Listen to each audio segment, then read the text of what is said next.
Nirvana is this moment seen directly. There is nowhere else than here. The only gate is now. The only doorway is your own body and mind. There's nowhere to go. There's nothing else to be. There's no destination. It's not something to aim for in the afterlife. It's simply the quality of this moment. Just this room where we are. Pay attention to that. Pay attention to who's there. Pay attention to what isn't known there. Pay attention to what is known there. Pay attention to what everyone is thinking and feeling, what you're doing there, and pay attention. Pay attention.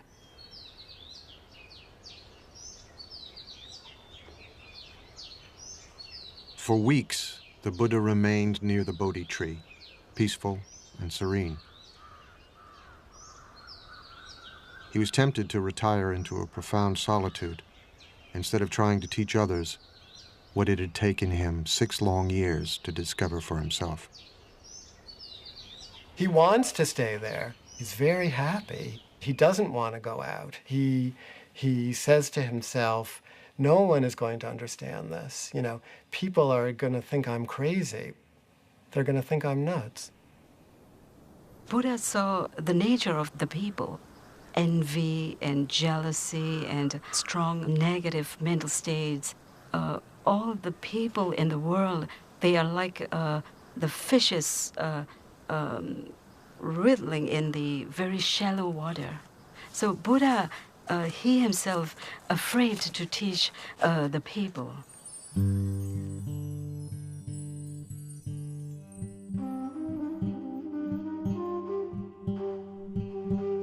The myth is that a god comes to the Buddha. Brahma comes on his knees and says, please, we need you. Why don't you try talking about what you just understood? Because the world needs it. The gods need it and the men need it, you know? People need it. And then Buddha decided to give his teachings. Because of a great compassion. It's not an ordinary compassion.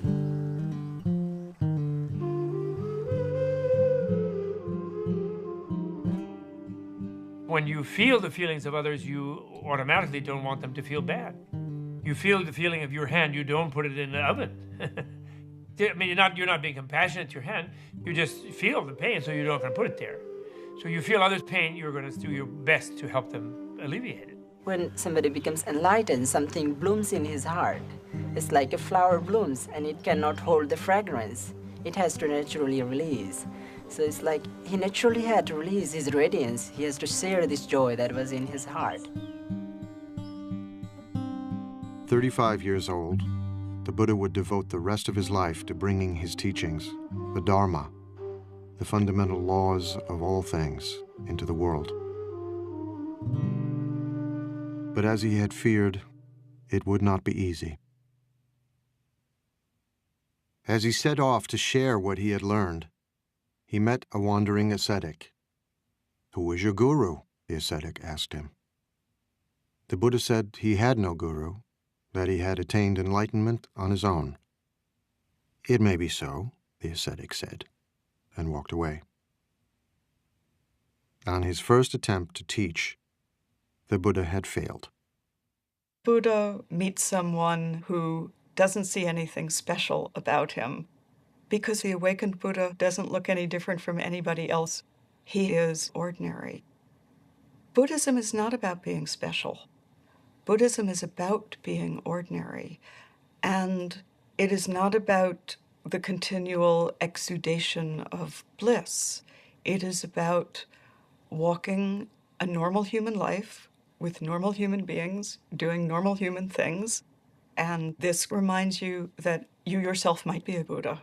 At this moment, the person you're looking at might be one. It's an interesting practice.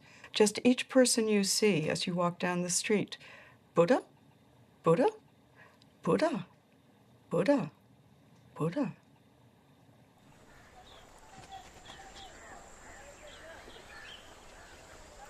From Bodh Gaya, the Buddha walked west nearly 200 miles and crossed the Ganges River. He was still searching for a way to explain to others what he feared was unexplainable, the path to the enlightenment he himself had experienced.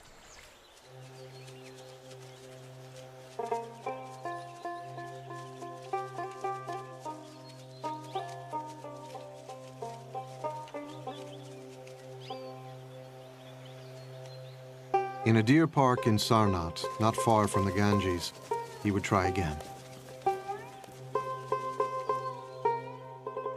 His 5 former companions were still practicing the austerities he himself had abandoned. From far off they saw me coming, and on seeing me, made a pact with one another, the Buddha recalled. Friends, here comes Siddhartha, living luxuriously, straying from his ascetic practice. He doesn't deserve to be bowed down to. These are his buddies who were just disappointed and disgusted with him for giving in after they'd all been trying to starve themselves into enlightenment.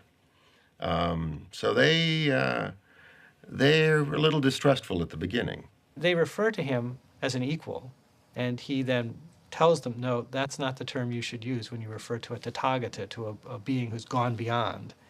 And so he sets them straight.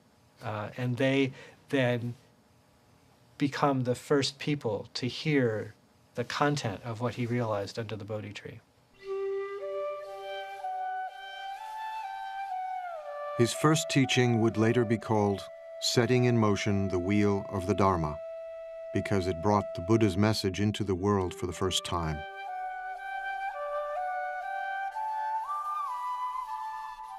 He did not propound a dogma. Instead, he spoke from his own experience, out of his own heart. He had known the abandon of the sensualist and the rigors of the ascetic. Now, he would disavow both of them. The Buddha said, I've discovered a new way, and it's not the path of asceticism, and it's not the path of sensory indulgence. It's the middle way. What the Buddha was always doing was saying everything needs to be balanced. So, the middle way was always balancing between, excesses on this side, excesses on the other side.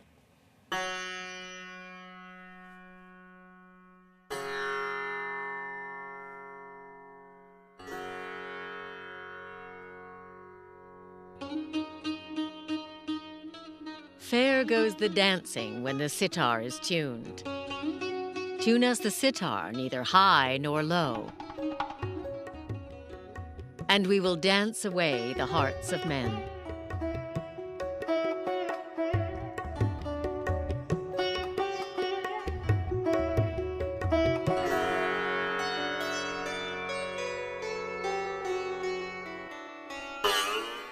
But the string too tight breaks, and the music dies. The string too slack has no sound, and the music dies. There is a middle way. Tune us the sitar, neither low nor high, and we will dance away the hearts of men.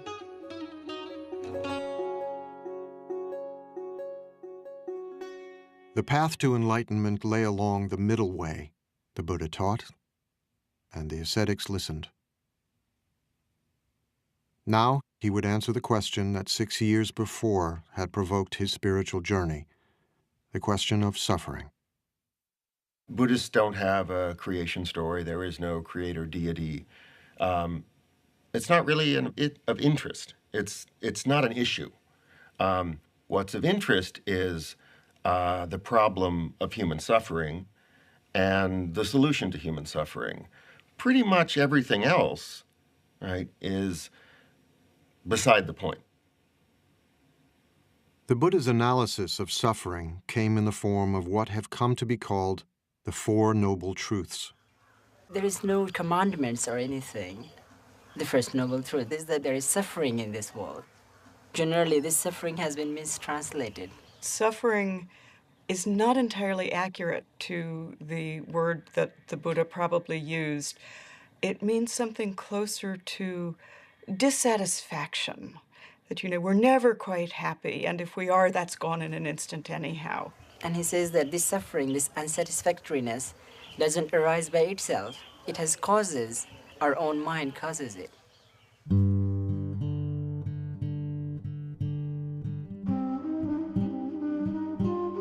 While the second noble truth asserts that suffering has a cause, the third noble truth makes an astonishing claim. You really can be free of suffering by understanding the cause of suffering. Nobody tells you that. And so that was a huge announcement. The problem, Buddha taught, is desire. How to live with the confused and entangling desires of our own minds. People often misunderstand Buddhism as saying, in order to wipe out suffering, you have to wipe out desire. If that was what the Buddha was saying, then where does the desire for enlightenment fit in? The Buddha is saying, be smart about your desires. Desire must be there. Without desire, how can lead our life? Without desire, how can achieve Buddhahood? Strong desire to become Buddha. But desire to harmful, that bad. With the fourth and final noble truth, the Buddha laid out a series of instructions for his disciples to follow, a way of leading the mind to enlightenment called the Noble Eightfold Path, the cultivation of moral discipline, mindfulness, and wisdom. They are, as I like to think of them, a set of possible recipes that you can try on your own life and see which one makes the best soup. The Buddha didn't speak for long, but when he was finished, the 5 skeptical ascetics had been won over. They became his first disciples. Word quickly spread of the sage teaching in the deer park at Sarnath. Hundreds came to hear him and became disciples too. Many were wealthy merchants or their sons, living just 5 miles away in a thriving trading center on the Ganges, the holy city of Benares.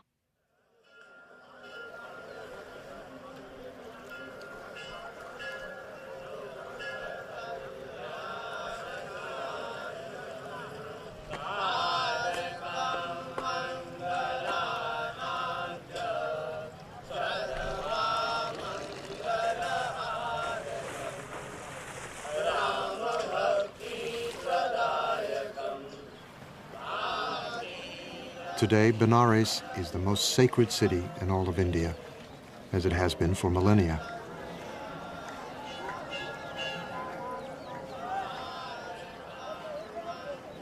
Even before the time of the Buddha, pilgrims came here to worship their gods and bathe in the holy river of heaven.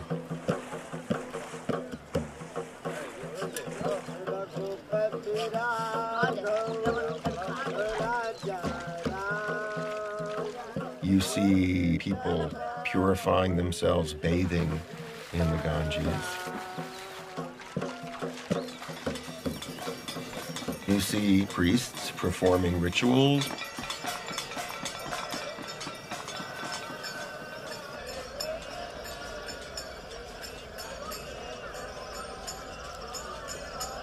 You see corpses, because that's the best place to end one's life. So you see going on there a great range of religious activity, and much of it of the type that does go back to the Buddha's time.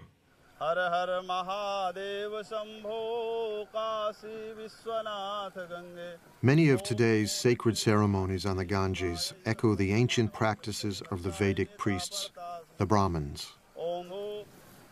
In the Buddha's day, only the Brahmins could mediate between the gods and men. Only they could conduct the holy rituals that were said to preserve the universe itself.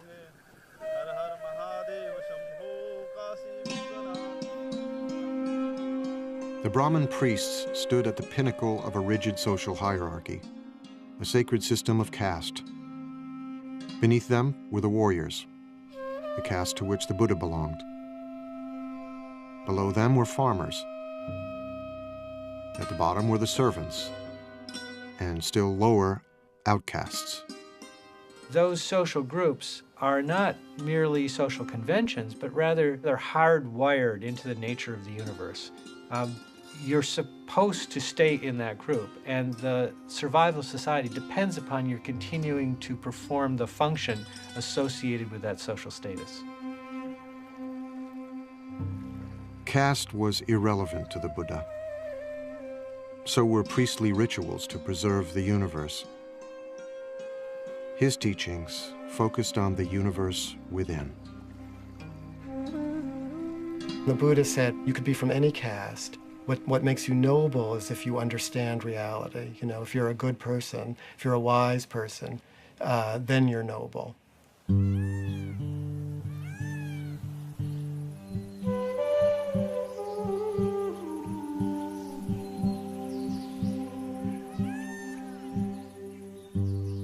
In time, a devoted gathering of monks formed around the Buddha at Sarnath, near the Ganges. Broken stones and fallen pillars mark what remains of what grew to be a vibrant monastic community, the Sangha.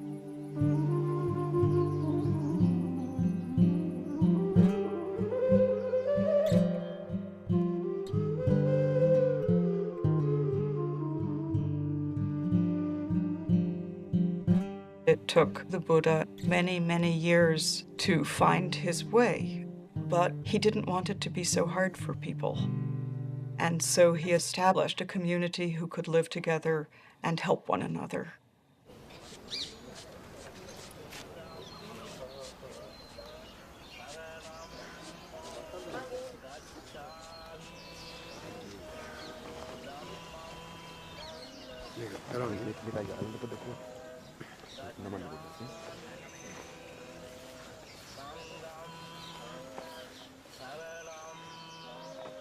In a ceremony evoking the beginning of the Buddha's own spiritual journey, fledgling monks of all ages say goodbye to their families and homes and join the Sangha. Gacchami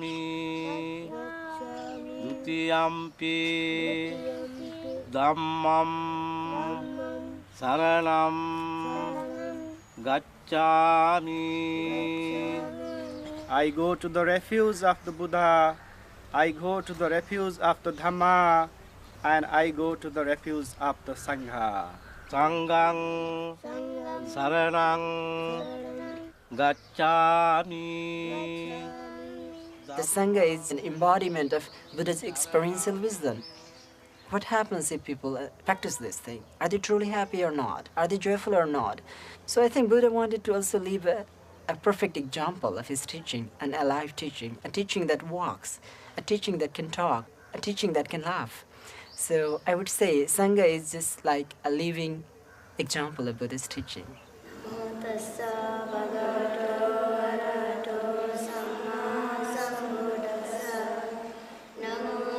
The first Sangha was a radical institution, open to people of every caste and remarkable for the times in which the Buddha lived, to both men and women.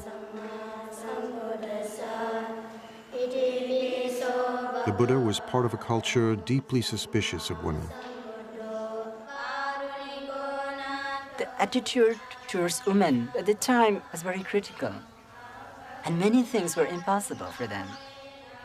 So that was a very revolutionary thing to do that in that times of India. By ordaining women as nuns, the Buddha gave women the chance to escape the drudgery of daily life.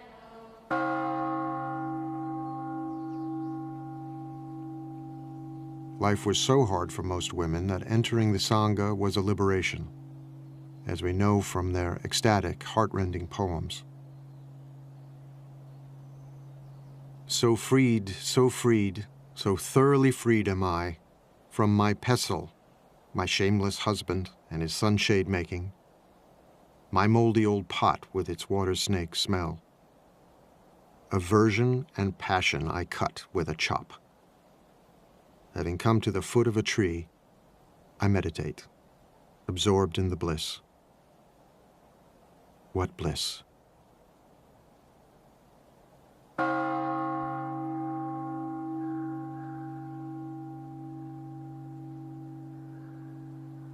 Bliss, nirvana, the Buddha taught, could be found in the fleeting moment through the practice of meditation. The Buddha showed his followers how to come to terms with their own roiling thoughts and desires by paying attention to them, by becoming aware, becoming mindful. As an ancient poem counsels, like an archer, an arrow, the wise man steadies his trembling mind, a fickle and restless weapon. Many times our mind is not peaceful enough. So we realize that perhaps we need to understand more about mind itself and how to balance the emotions, how to balance our mind and try to cultivate more happiness. The difficulties come from within. One experiences unexpected things from one's mind. Most dangerous skeptical doubts. Doubts about oneself, doubts about the Buddha. Physical is we can get from from the food and from the supplement of vitamins and and for the mind this is the only way we have to. Only medicine.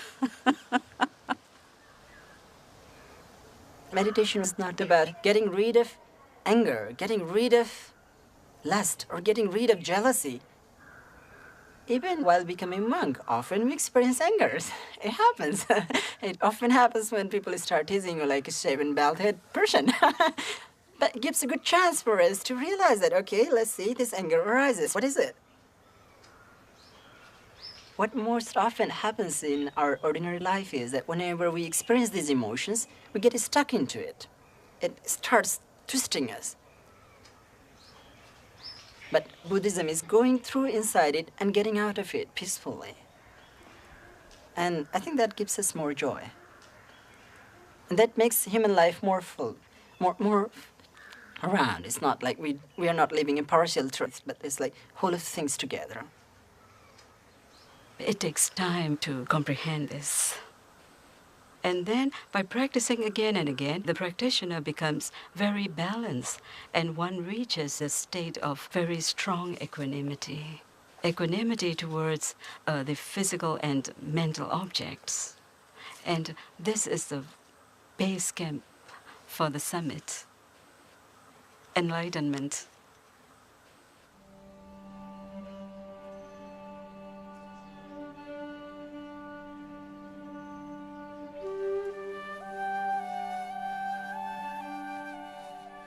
After washing my feet, a disciple said, I watched the water going down the drain.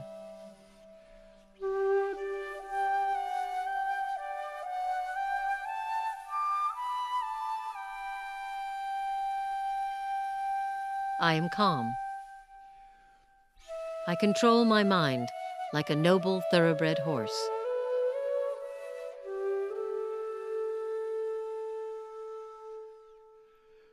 Taking a lamp, I enter my cell.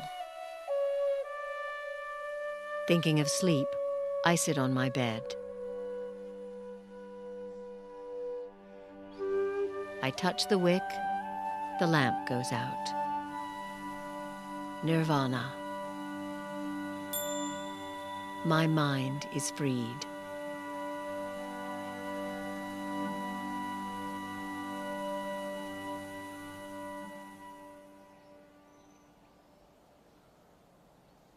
The mind is as restless as a monkey, the Buddha taught.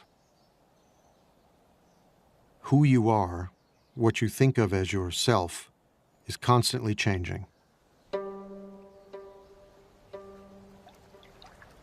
Like a river, endlessly flowing, one thing today, another tomorrow. There's water in a river, then there's water in a glass, and then the water is back in the air, and then it's back in the river.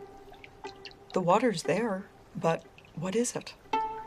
That's a way to think about the self in Buddhism. One moment you're angry, the next moment you're laughing. Who are you?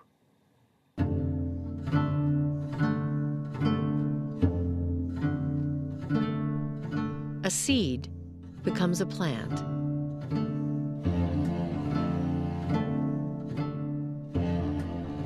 Wisps of grass are spun into a rope.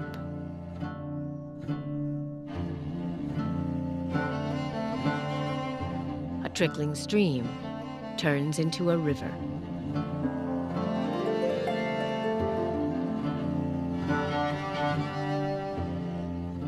The self comes and the self goes. Simply notice how from one moment to another, yourself is actually not as much the same as we think it is. What the Buddha realizes is that if we can get rid of this fundamental misunderstanding of the nature of the self based on egotism, we won't cling to things, we won't screw up everything we do because we're thinking about it in the wrong way. Once you stop centering your feelings about your feelings on yourself, what naturally arises is simple compassion. Compassion for your own suffering, compassion for the suffering of others. Even the most abstract of the Buddha's teachings had a practical, ethical dimension. Compassion, the Buddha taught, comes from understanding impermanence, transience, flow, how one thing passes into another, how everything and everyone is connected. When this is, that is. From the arising of this comes the arising of that. When this isn't, that isn't. From the cessation of this comes the cessation of that.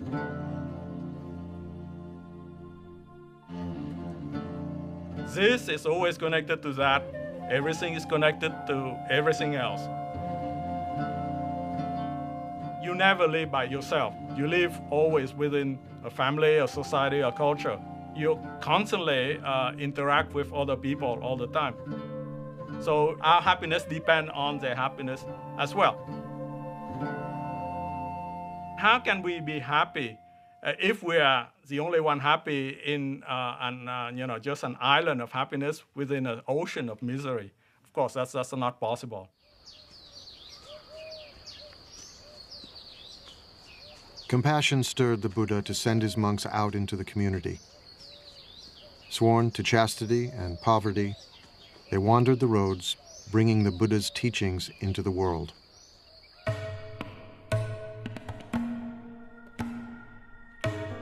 Go forth, monks, for the happiness of the many, out of compassion for the world. There are beings whose eyes have little dust on them, who will perish if they do not hear the teaching. But if they hear the teaching, they will gain liberation. The monks exist by begging. We think of begging as kind of a bad thing. Begging in this tradition is a good thing. It's a sign of spiritual purity. You're not allowed to beg tomorrow's lunch today. Only today's lunch. Then you can't eat from noon until dawn the next day. Then you have to go out and get another lunch. And then in exchange for lunch, you give a lecture. Unless they say we don't want to hear about it, then you don't. But that's the only thing but that forces you to interact with the lay community. And if you're not serving them, if you're not doing something useful for them, they won't put anything in your bowl, and that will be the end of your community.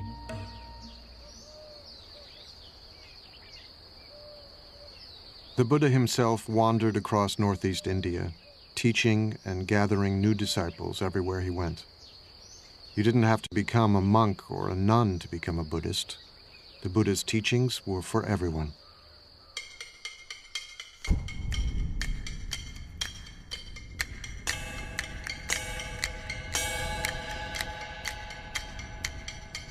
Everything is burning. What is burning? The eyes are burning. Everything seen by the eyes is burning.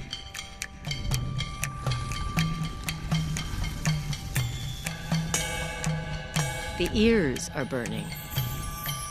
What is burning? Everything heard by the ears is burning.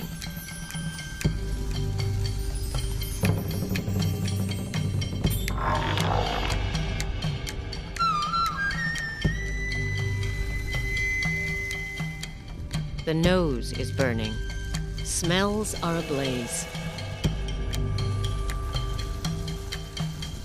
The tongue is burning. Tastes are ablaze. The body is burning. The mind is burning. We're on fire. We may not know it, but we're on fire, and we have to put that fire out. We're burning with desire, right? We're burning with craving. Everything about us is out of control. The Buddha goes on to talk about the three poisons: greed and anger and ignorance, and how the three poisons are what is making the fire. And the way out of doing this is not to deny the three poisons, but to recognize that if you turn them round, you come to their opposites. Instead of greed, you have generosity. Instead of anger, you have compassion. And instead of ignorance, you have wisdom.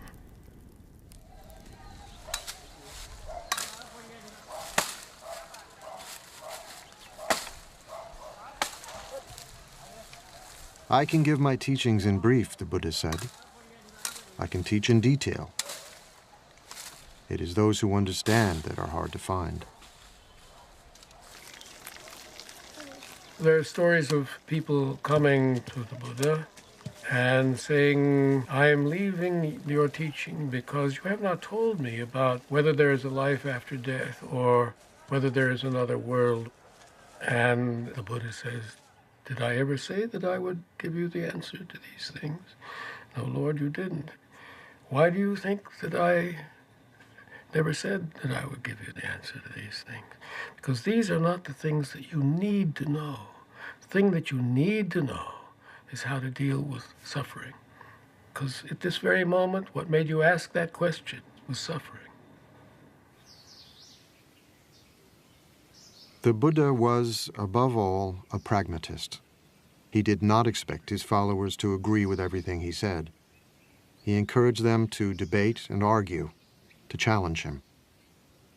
Buddhists say, my follower should not accept my teaching out of devotion, but rather your own experiment. Even Buddha himself, in order to get final enlightenment, need hard work. So investigate based on reason, through logical investigation. If something contradicts in the Buddha's own word, then we have the right to reject that. As the Buddha gathered more and more followers, stories spread of his miracles, which mixed the marvelous with the mundane.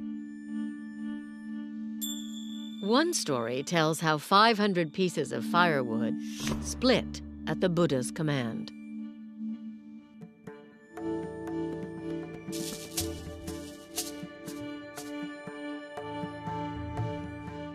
In another, a mad elephant charged wildly down a street, forcing everyone to flee.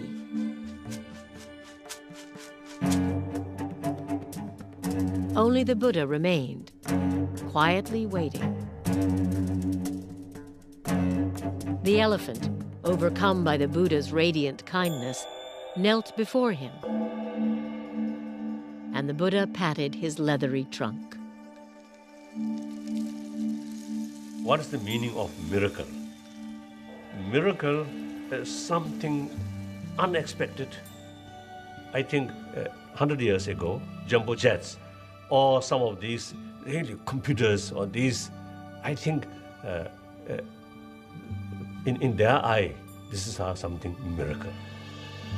Because miracle is something cannot understand. So now, I think within this century, we may find some new ideas or new facts. So far, we spend all our energy and time for research on matter, not internal world. This skull, small space, but a lot of mysterious things still there. The great field of knowledge is as tiny as the Earth is in the universe. I mean, it's a speck. And the universe is what we don't know. And it will always be that way. However much we find out, it will still be that way. Because the unknown is vastly, it's unspeakably greater than anything we will ever know.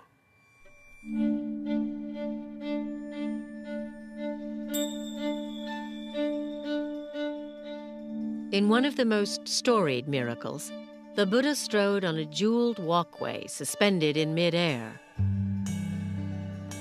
while streams of water spouted and flames flashed from his body, shooting out to the very edge of the universe.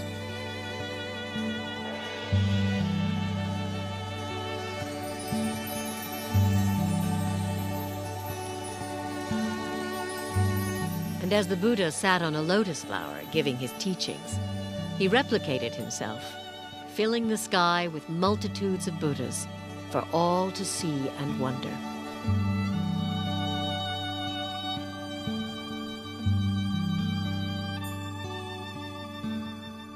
Do we believe that literally?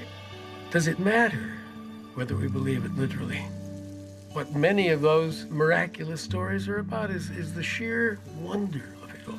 The very fact that the whole of unknown time and space has led to this very moment when we're sitting here talking when we are sitting here talking to each other is utterly miraculous. Sitting here in a room, having had a cup of coffee, having taken it out of a beautiful blue and white porcelain mug, what could be more miraculous than that? Everyday life around us is already so implausible and so glorious that what need for further miracles? And that's the teaching of the Buddha. That's the miraculous teaching of the Buddha.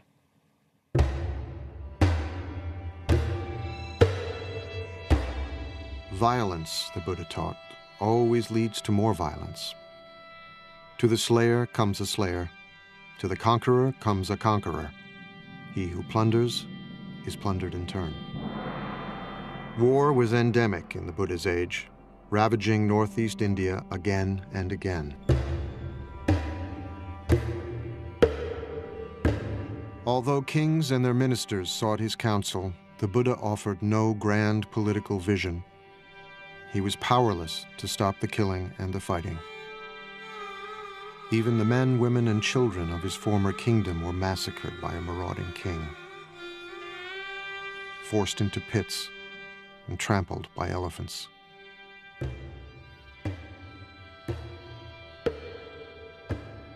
It was said that the Buddha received the news in silence. Hundreds of them killed. So that day, Buddha was sad. Buddha's a human being. So he acted like a human being. So sometimes he also, they fail. He failed to perform miracle. The Buddha failed, but we as the Buddha fail constantly. And part of our suffering is our failure, our recognition of our failure. Buddhism doesn't argue with reality. There will always be both the potential for awakening in any moment and the potential for incredible damage at any moment. And if we fool ourselves into thinking we're past that, we will do incredible damage. Change, the Buddha said, must come from within. The Buddha starts always with the mind and talks about the violence in the mind and says that violence in the world is a result of violence in the mind. A tree lives on its roots. If you change the root, you change the tree. Culture lives in human beings. If you change the human heart, the culture will follow.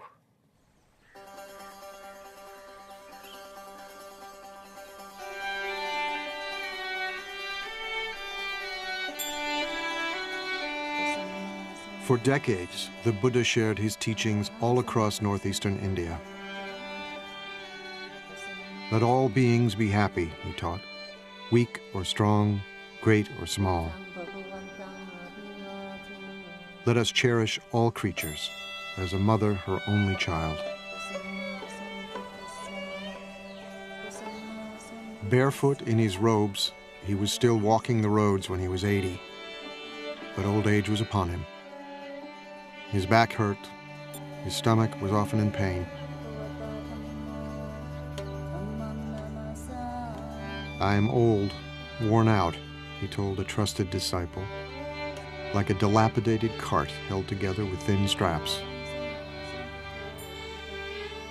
The world is so sweet, he said, that he could understand wanting to live for at least another century. But he was frail and exhausted.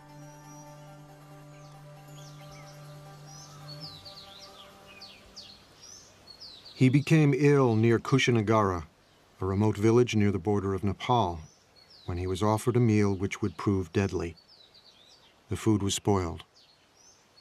He ate what was offered to him, and it's said that he knew it was bad, but he took it anyway because it was offered and didn't want the person who offered it to feel bad because it was his time.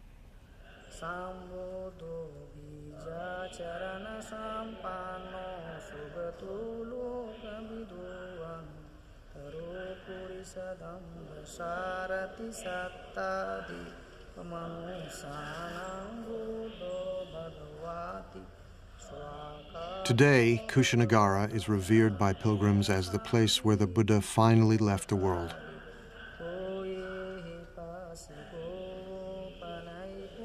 It was in Kushinagara where he grew weak and asked to be laid on his side in a quiet grove of sal trees. As he neared the end, his disciples began to weep, stricken with grief.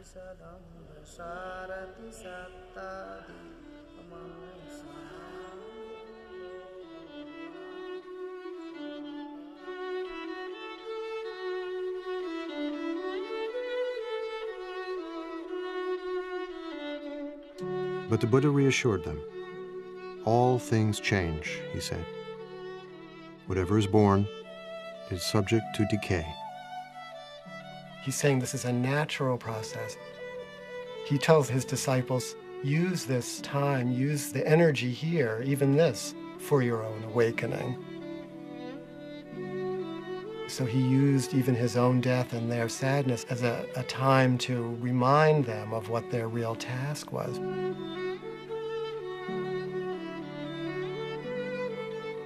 What he's actually doing is inviting those who are close to him into the experience. I don't think the Buddha's teaching in any way argues against grief or sadness or loss. The teachings, if they make any sense, have to make sense in ordinary circumstances, in ordinary lives.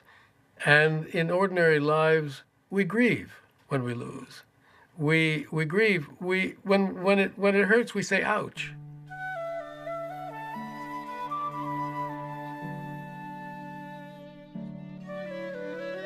Buddhism is trying to look at things the way they are, the way it is, just as it is. It hurts. This is life. This is our life. And our relation to life involves losing it, too. You don't get beyond these things. You don't get beyond them. It's all right to feel what human beings feel. And we are not supposed to turn into rocks or trees when we practice Buddhism. Buddhas laugh, cry, dance, feel ecstasy, probably even feel despair.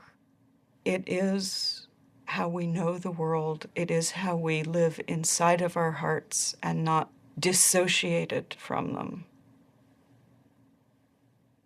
The Buddha had always been saying goodbye.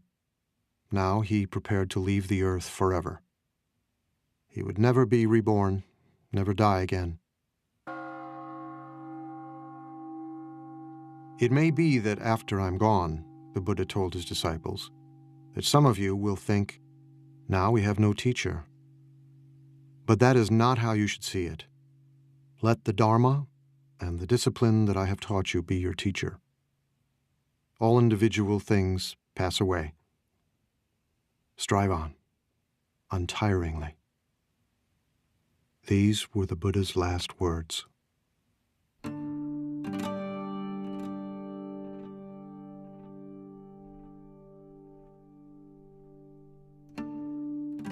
The Buddha died peacefully.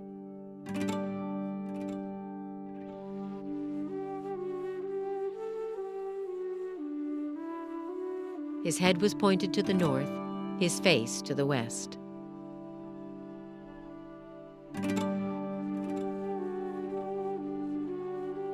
The stories tell how the earth shook, and the trees suddenly burst into bloom.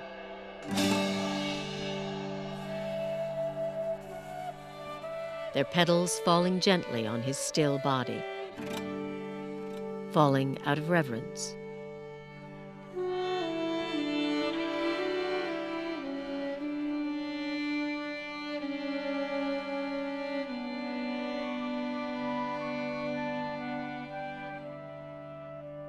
Divine coral flowers and divine sandalwood powders fell from above on the Buddha's body, out of reverence.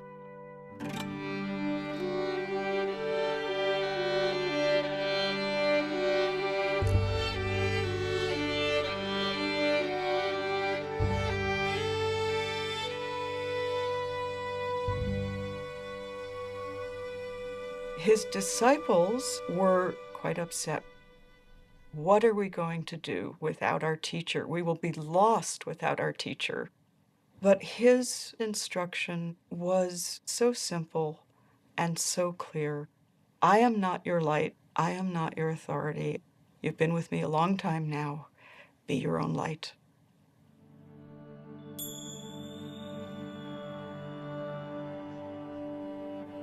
The Buddha saw death and life as inseparable. These are two sides of the same thing. Death is always with us. Death is part of the whole large unknown. And if we are unable to smile at the idea of the unknown, we're in real trouble. That's the realism that the Buddha was talking about. Trying to come to terms with reality.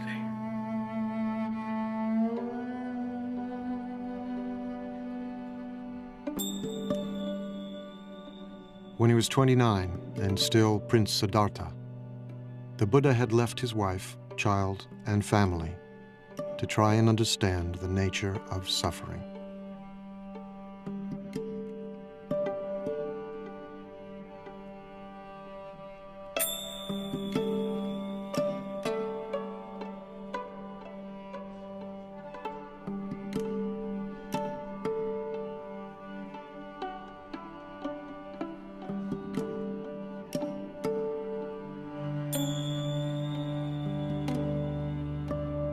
He had attained enlightenment, shared what he had learned,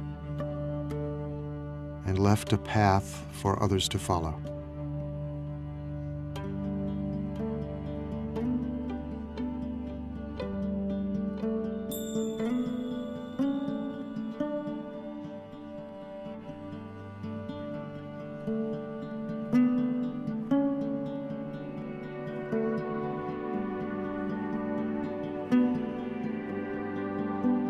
Now he was gone.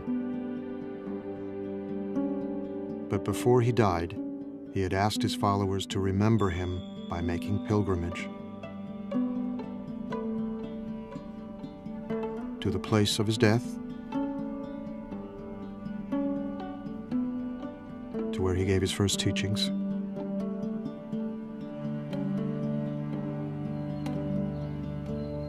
where he achieved enlightenment,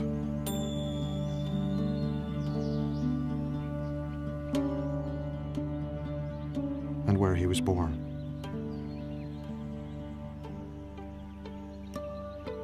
Those 4 places mark out a sacred biography.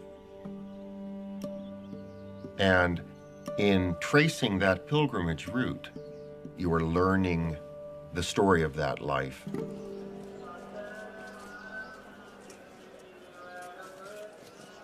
At places of pilgrimage, temples were built, images were installed, and relics were enshrined. Millions of people get immense inspiration. Buddha's spirit always there. But real Buddha's holy places is within oneself. That's important. So real Buddhist sacred place we must build within ourselves. We must build within our heart.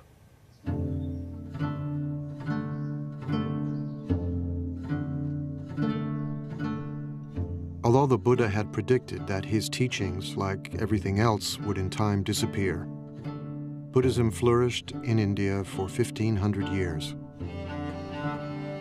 Spread into Sri Lanka, Central and Southeast Asia, Tibet, China, Korea, Japan, and in the 20th century, to Europe and the Americas, adapting different forms and shapes wherever it took root, attracting many millions of men and women who practice the Buddha's teachings both within and outside the monastic community.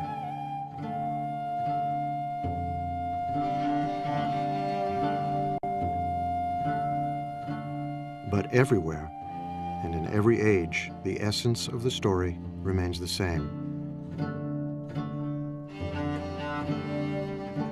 The Buddha said that we've turned this world into a painful place. And this world does not have to be a painful place. This world can be a world inhabited by Buddhas. But it's up to each one of us to turn ourselves into a Buddha. That's the work. If the Buddha is not you, finally the Buddha is of no interest to you. The Buddha is of such interest to you because you are the Buddha. Every sentient being, even insect, have Buddha nature, the seed of Buddha. That's the seed of enlightenment. So therefore, there is no reason to believe some sentient being cannot become Buddha. So like that. I know that there are supposed to be preserved footprints of the Buddha, which are kept in one of the sacred places in India or Nepal. And, you know, you can stand in them. And if you stand in them, maybe you realize, 10 toes, me too.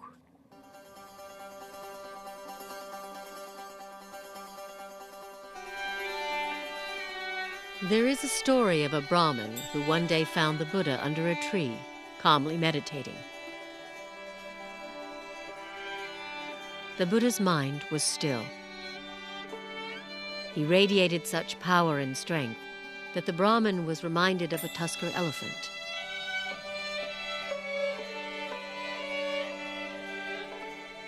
The Brahmin asked him who he was. Imagine a lotus that had begun life underwater, the Buddha replied.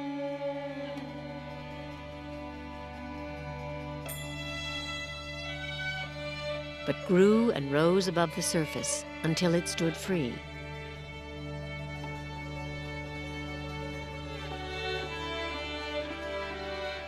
So I too have transcended the world and attained the supreme enlightenment. Who are you then? The Brahmin wondered. Remember me, the Buddha said, as the one who woke up.